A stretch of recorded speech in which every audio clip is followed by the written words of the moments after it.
Hi, my name is Dr. Ellen Storm from U-Turn Health, and today is the 12th of February 2024. We are in the kitchen at my holiday flat, which is called Vegan Heaven, which is a place that I rent out and also sometimes stay in myself when I'm working here in North Wales.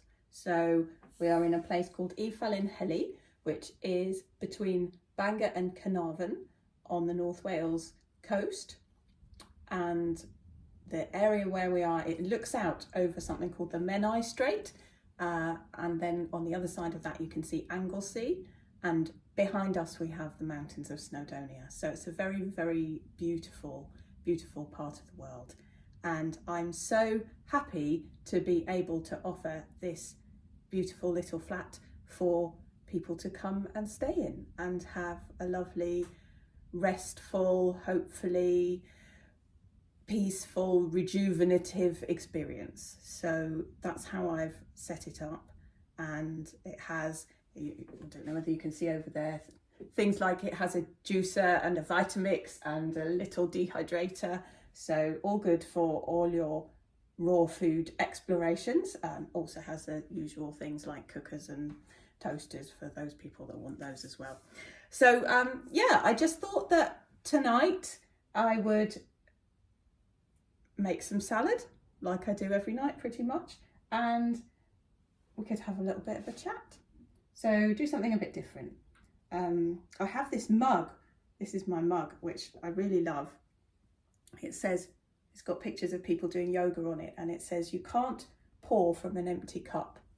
And I'm finishing off the very last of my Christmas yogi tea. So I've got these lovely Christmas tea bags. I think it's honey bush and sort of Christmassy spices. I think I've only got about 2 left. But anyway, each one of them has this little thing on it, sort of like a little affirmation or a little piece of inspiration or something for the day. So today's little piece of inspiration says, "People who love are forgiving." So I've got my little hot cup of tea because it is really, really cold, even with the heating on. It's freezing outside. So, and I've been for a beautiful walk along the beach this evening, and I've been trying to do something called grounding. I've been reading this book, and I just wanted to share this with you guys. I'm nearly finished it. I haven't quite finished it yet, but I'm nearly finished it. And this is a book called Following Nature Home: Raw Truths Uncovered on My 20-Year Fruitarian Odyssey.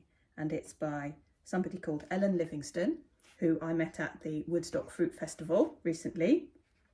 And she offers sort of small group and one-to-one retreats at her home in southern Florida. And she's been running retreats in Costa Rica, and she also offers herself as a guide and mentor to people who are a bit newer to the path, shall we say. And she's lovely. She's also a yoga teacher, and I went to her yoga classes most of the days at the festival, and they were just absolutely gorgeous and sort of perfectly pitched, really. They were in the morning, and it was just a sort of beautiful way to wake up into the world. And she's got this chapter which I'm quite taken with. I think it's speaking to me at the moment, and it's called "Dream Builders Bring Visions to Life."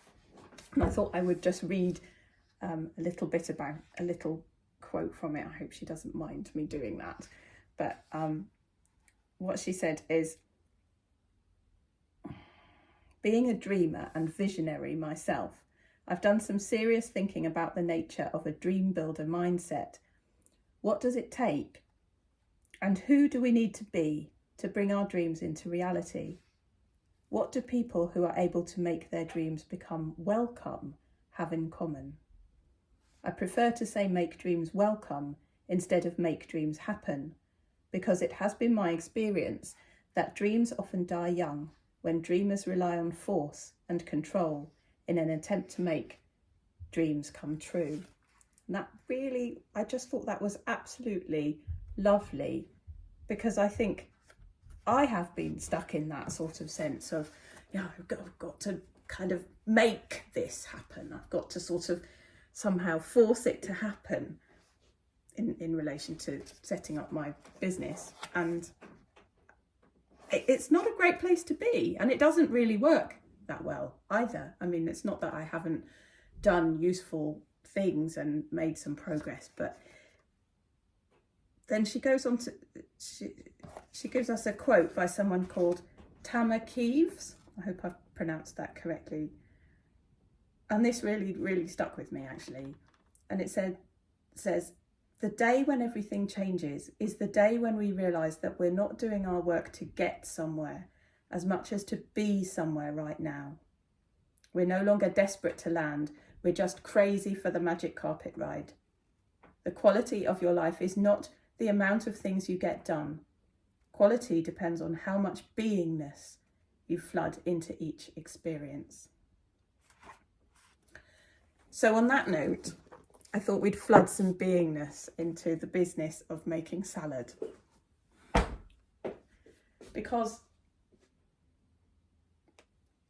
this is maybe my 5th video since I decided to try to make a video every day.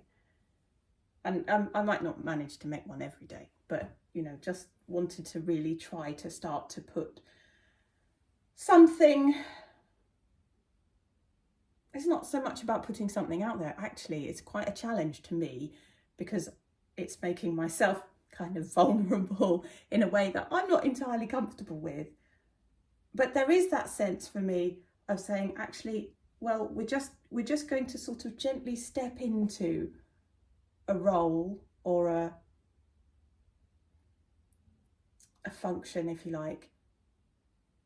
I am having that feeling of it's not about tomorrow, it's not about where we're going, it's not about where we're trying to get to, it's about where we are right now, which is here in my little kitchen making salad, and that's important. And so this is what we're going to focus on next. Okay, so I'm just going to show you a very simple salad that I make quite a lot. And it's not complicated really, but I have got all the stuff here under here, so I'm going to sort of just get that out. So it's not ideal to buy salad in bags, but I have just come off 3 night shifts. I would prefer to have a lovely organic lettuce to show you, but I'm afraid what I actually have is Tesco's aromatic baby leaf salad in a bag. And I will send the bag back to the recycling, which Tesco's now has, which is great. Oh, it's a start anyway. So there we are. So we're going to just start by putting the salad in the bowl. And then we are going to have, let's see, let's have that one. Going to have some celery, have a few bits and bobs. So just going to split that down the middle because I kind of don't like big chunks of celery, but that's just a personal thing. So I'm just going to cut that. I normally have a fabulous chef's knife, but I haven't got it here with me. But it was a fantastic knife that I bought in an amazing shop I found in Austria. I went to Austria around Christmas last year, and I met up with the lovely Raphael Resch, who organises the Austrian Fruit Festival, which I have yet to get to, but I'm hoping I will get there in the not too distant future. And we went for a lovely walk in the mountains in the snow. There we go, we've got some celery and we've got some cucumber. So I'm just gonna, I've only got half today. I'm maybe not that hungry, might be because of the, my body clock's all a bit messed up from working night shifts. But I'm gonna sit down, try to mindfully eat my salad after we've done this, and then go to bed early and hopefully get back onto daytime time reasonably quickly. There we go.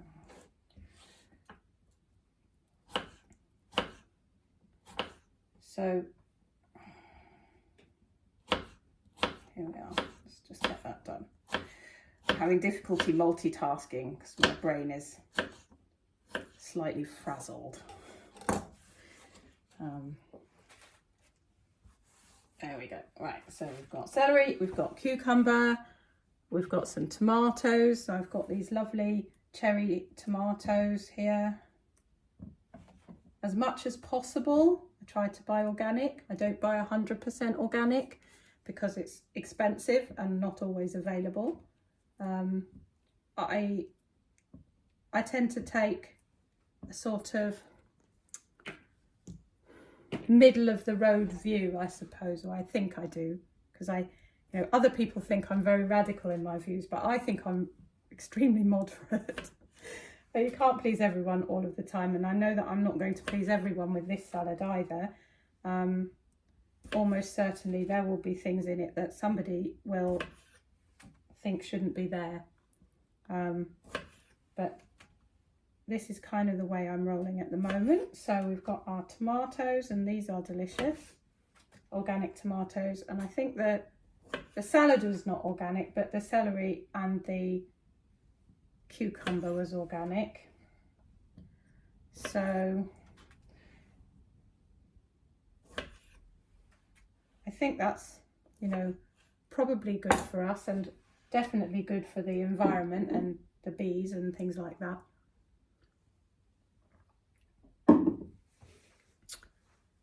And then I have some mushrooms. I have 2 chestnut mushrooms. I like to cut off the bottoms. I don't know why. I used to have a friend who worked in a mushroom farm. And ever since he told me about the mushroom farm, I've been an obsessive washer of mushrooms. I did that before I turned the camera on. Yeah. I'm not going to, repeat it. Just, they grow mushrooms in things that you might not want to eat. So, and I went to the most amazing, this is the most amazing place. If you ever find yourself in the Loire Valley in France, you must go to the Mushroom Museum. The Mushroom Museum is the weirdest and most amazing place. So yes, I do eat mushrooms, by the way. I really like mushrooms. I eat them a lot.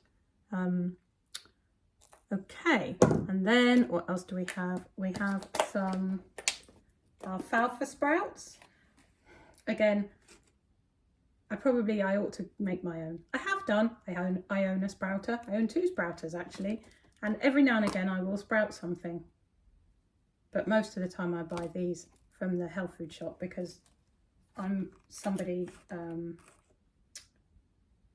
who is very time poor, and I wish I had more time to do things like sprout my own sprouts.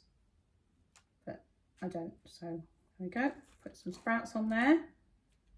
I do like, so normally I get one that has like different kinds of sprouts in it, but they didn't have it this time. So that one has things like chickpea sprouts and mung bean sprouts and things like that. So it has more legumes in it. And I have absolutely no problem with eating a handful of sprouts on my salad every day. I can't imagine there's more than about 10 or 20 calories of sprouts there. And even if we had the mung bean sprouts and the chickpea sprouts, I'm doing the avocado. Got one smallish, medium-ish sort of avocado going on there. Yeah, it wouldn't make very many calories, even if you ate quite a lot. So it's pretty difficult to get a large proportion of your daily calories from sprouts. You have to be quite dedicated. I've got my compost bin down there, so I'm sort of chucking things in it. Here we go. Which is why it's great to eat lots of sprouts, and it's great to eat lots of greens. But if you don't eat fruit as well, you're going to really struggle to eat a high raw diet. I need a spoon. Hang on.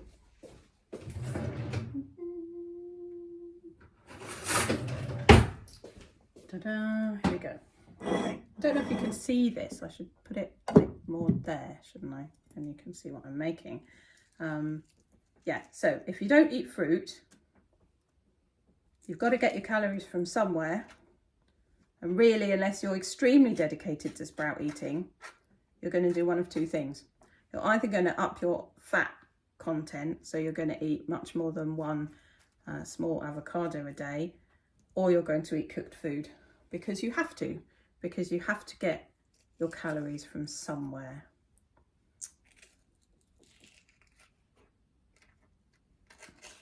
There we go. That.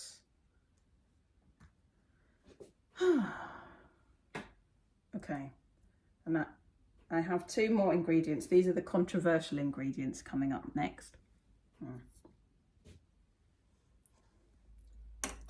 I'm not putting them there to say that you should eat them. Right, so this is kimchi.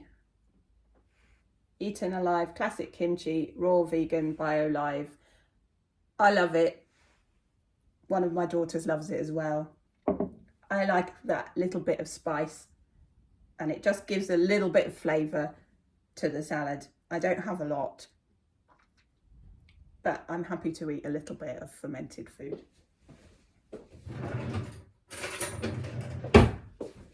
Again, I'm kind of somebody who likes to mix it up a little bit. I think it's important that we have a bit of variety. There we go. But if you're a purist, this does have a bit of salt in it. So, and if you've got high blood pressure or something like that, you might want to be avoiding that completely, then that's totally fair enough. Because everybody's going to eat slightly differently and we're all going to make slightly different choices. But overall, I find for myself personally that including a bit of things like this and things like this, which is plain calcium set tofu, you know, it just kind of makes it more interesting. And there's an argument to say there's a bit more calcium in it as well, which is a good thing for women like me. And it's low fat, and it's, you know, just, I don't know, to be honest, I just like it. And there are probably about, I don't know, not more than 50 calories of tofu, and maybe not even that of the kimchi. So, you know, that's when I talk about high raw, I suppose that's what I'm talking about. I'm not really talking about eating meals. I'm talking about maybe including a little bit of things on a salad or whatever, you know, that just might help make eating that salad a bit more pleasurable, rather than to feel like you're just kind of ploughing through endless, enormous bowls of lettuce. And some people like that, but, you know, I like to enjoy my food as well. So, yeah, okay, so we're going to make a dressing, and I'm looking at, oh dear, nearly 20 minutes. Dressing, mango, ginger, celery, and there were supposed to be dates, and I've forgotten the dates. Hang on, here we go. Right, so I've got my Vitamix jug. There it is. It's going to go in there. It's still a bit stiff because it's quite new, this one. Okay, that's there. Wee.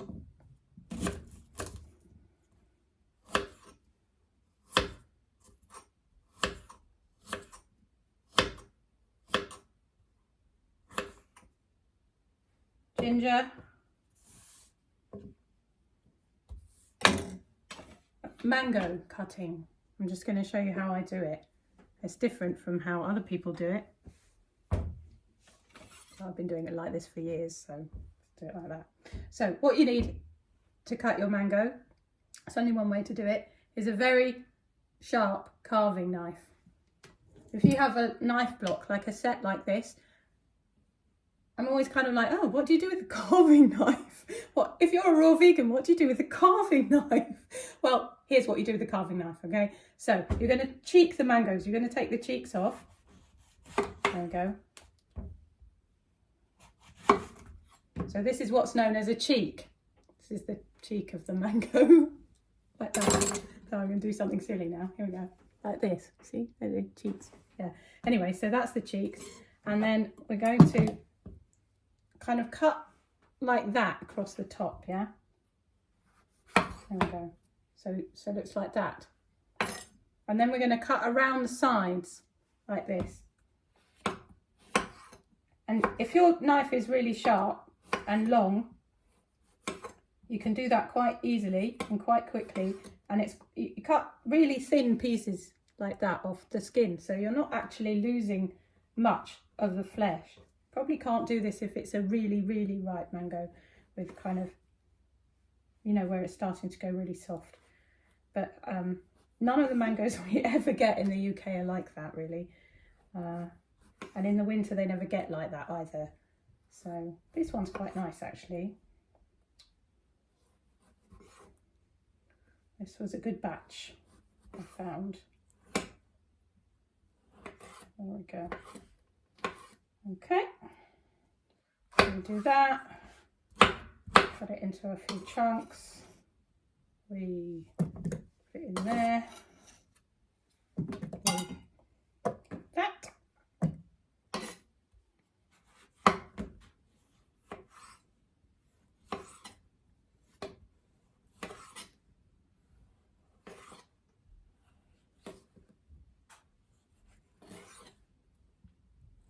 Concentrating now, but you can see what I'm doing. There we go. Okay. So when I went to my first UK fruit festival back in 2019, I was a volunteer in the kitchen with a chef called Alicia. I think it was Oyeda. I think you say it like that. Sorry if I have said it wrong, Alicia. So I learned quite a lot from her, including how to cheat mangoes and some other stuff as well. And had a great time. And I've not been a volunteer again because the next 4 years I took my daughters, and so I was kind of busy being a mum. Which was a different kind of work. There we go. So once you've done that, so I don't know if you saw what I was just doing then. You get the middle part, which is flat, and you just go around kind of in a curved motion like that, taking the skin off. And then once you've done that, you can sort of slice it like this, you see. There. I wouldn't do it down on the board. I'm only doing it there to show you because I don't want you to slice your fingers off. So this is knife skills. It's really important to have good knife skills when you're eating a raw diet. Or you can just eat bananas. I mean, you don't need a knife for those, but if you want to make anything interesting, it helps to know how to use a knife safely. And I haven't cut myself with a knife for years and years and years. And I use really sharp ones as well.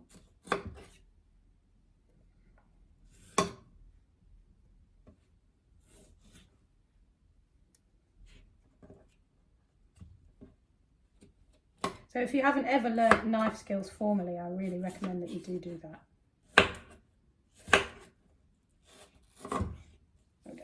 Okay, I'm rushing a little bit because I'm conscious of the time, so I'm going to leave that there. And I just need to get the dates out because I forgot those.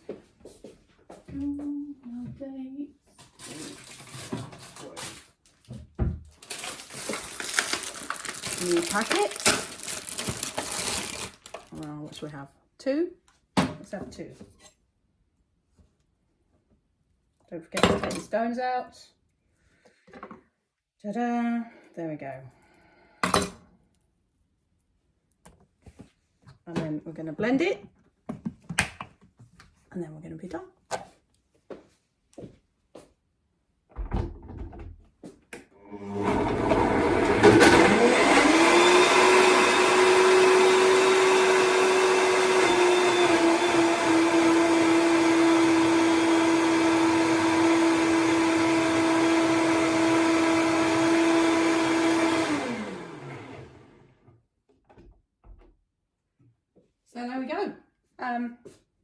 normally at home, I'm frequently to be found walking around wearing ear defenders, which, there